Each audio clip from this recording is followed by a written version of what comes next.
De hoje causou bastante polêmica, tal. Acho que vocês ficaram bem curiosos e eu decidi gravar um vídeo para falar algumas coisas para deixar claro, né? Bem amador assim, sem muita pretensão.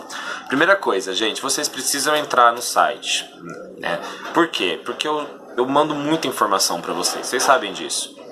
E vocês precisam assimilar e vocês têm que fazer isso. Né? Vocês que têm que ter o interesse de ir atrás, senão as coisas vão ficar jogadas.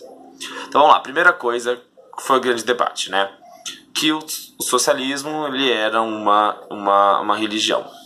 O que isso quer dizer? Quando a gente fala em religião, a gente sempre pensa em Deus. Mas na verdade tem religiões sem deuses, né? O budismo é uma religião, né, e não tem Deus. Né? Perguntar lá na China, não existe Deus budista. Então, as religiões, elas são diferentes em vários lugares, não é a existência de um Deus que define a religião. Na verdade, a religião ela é uma regra sobre-humana. Como assim uma regra sobre-humana? Uma regra que os humanos não podem mexer. Né? Então, por exemplo, na religião cristã, uma regra que os humanos não podem mexer é que Deus criou o mundo e Deus coloca a porra toda para funcionar. O socialismo ele é uma ideologia, nós vimos, é um conjunto de ideias.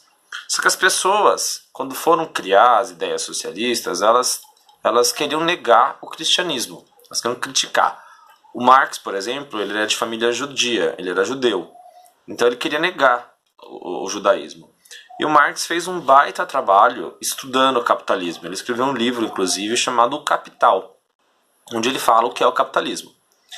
Só que quando foi para falar do socialismo, de como seria o futuro, meio que ele travou. E só sobrou para ele o quê? Só sobrou para ele a ideia judaico-cristã de paraíso. Os seguidores do Marx transformaram isso numa quase religião. Né? Por exemplo, né, o comunismo lá na União Soviética tinha feriado religioso, tipo 1º de maio. Tinha padre, entre aspas, que chamava comissário, que eram as pessoas que sabiam bastante sobre o comunismo.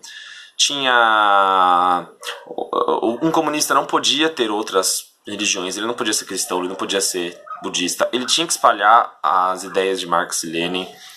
Ele previa um futuro que era o socialismo. O Marx ele desvendou o mistério das coisas, assim como os profetas, etc. Tinha os seus livros sagrados, que eram os livros que o Marx, Engels e o Lenin escreveram.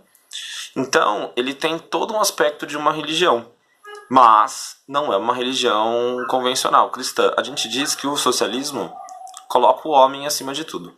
Nós vamos ver isso nas próximas aulas.